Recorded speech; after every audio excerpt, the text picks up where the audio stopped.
அந்த அவார்டை அவங்க இருக்கும்போது ஒரு தடவை கொடுத்துட்டீங்கன்னா ரொம்ப சந்தோஷமா இருப்பேன். அவங்க கீழே போயிட்டாங்க, வர ஒரு 5 மினிட்ஸ் வெயிட் பண்ணுறீங்களா? சரி எடுத்துட்டு வந்துடுறீங்களா? சும்மா இருந்தீங்கன்னா சும்மா இருந்தீங்களா அப்படின்ட்டாங்க. அவர் கேட்கும் கொஞ்சம் கீழே உட்கார கூப்பிடுறேன். ஏண்டா அவர் கூப்பிடுறாங்க.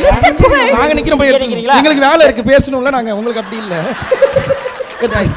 இங்க வாங்க, நீங்க அங்க நின்னு கேள்வி கேளுங்க, நான் பதில் சொல்றேன். அதே தானே. சரி வாங்க. ஷெரீஃப் நீங்களும் போயிட்டு கோவாங்கரா ஜாயின் பண்ணிக்கலாம். சரி சொல்லுங்க, இந்த அவார்ட் ஃபங்க்ஷன் ஹோஸ்ட் பண்றீங்க, எப்படி எவ்வளவு ஃபீல் இருக்கு? ரொம்ப இந்த மேடையில் வந்தது நான் ரொம்ப பெருமையாக நினைக்கிறேன். இல்ல அவார்டு இல்ல,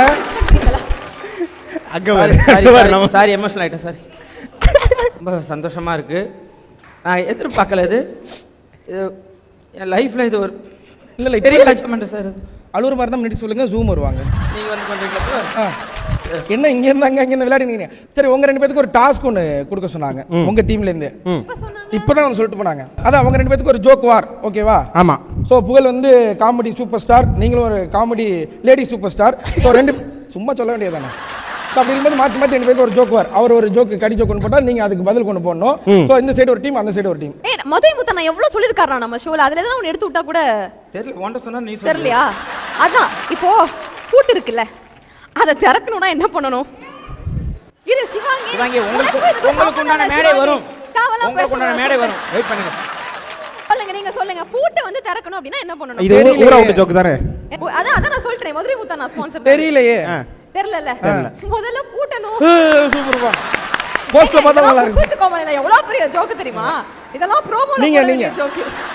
அவங்க கிளாப்ஸ் நிறைய வந்துருச்சு. அடுத்து நம்ம வாங்க. ரொம்ப நன்றி, சூப்பர், அருமையா பண்ணீங்க. அது அப்படிதான். அவனுக்கு ஒரு விஷயம் தெரியலனா இப்படி பேசி சமாளிச்சிடுவான். Super super super. இந்த கூத்து பார்த்தவங்களா ஏஞ்சிட்டாங்க பாரு. ஆனா இங்க ஒரு பெரிய லெஜெண்டை வச்சுக்கிட்டு நம்ம பாருங்க, பாவம் அந்த மனுஷன் என்ன ஒரு மிமிக்ரி சக்கரவர்த்தி. என்ன சக்கரவர்த்தி? இல்ல மெழுகுவர்த்தி. வந்து ஃபன் பண்ற டீம் அவார்ட் வாங்கிருக்காங்க. சோ அவங்க வேற ஏதாவது ஒரு வாய்ஸ்ல, ஒரு ஆக்டர் வாய்ஸ்ல வந்து நீங்க அவங்கள பாராட்டணும். ஃபர்ஸ்ட் ஆஃப் ஆல் 2 பேருக்கு தேங்க்ஸ் சொல்லிக்கிறேன்.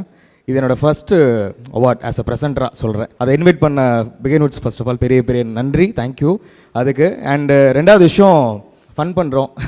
நான் அசார் எப்பயுமே வந்து யூஸ்வலி இது பேசாத நாட்களே கிடையாது. அவ்வளோ பார்த்து சிரிச்சிருக்கோம். ஒரு ப்ராங்குக்கு ஒரு பைனியர் மாதிரி ஃபன் பண்ணுறோம்.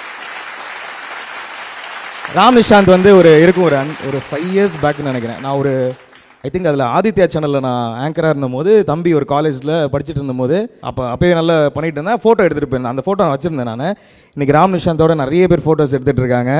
ஹீரோவாக லான்ச் ஆகிட்டு இருக்காரு. ரொம்ப ஹாப்பியாக இருக்குது. அண்ட் அந்த டீமே சொல்கிறேன், ஒரு பாசிட்டிவான ஜாலியான டீமு. அண்ட் டார்லிங் விஜய், இவங்க மட்டும் இல்லை, நிறைய பேர் நமக்கு பெரிய ஃபேன்ஸ். இவங்க விஜயும் சரி, அண்ட் நான் பார்க்குற நிறைய பேர் அவார்டு வாங்கும் போது ரொம்ப ஹாப்பியாக இருக்குது. நம்ம பசங்க வாங்குற மாதிரி ஒரு சந்தோஷமான ஒரு ஃபீலிங்காக இருக்குது. And very all the best. இது ஃபியூச்சர் ஆஃப் சினிமா இவங்க எல்லாமே. ஸோ அதனால் பெரிய பெரிய ஹாப்பியாக இருக்குது, ரொம்ப சந்தோஷமாக இருக்குது.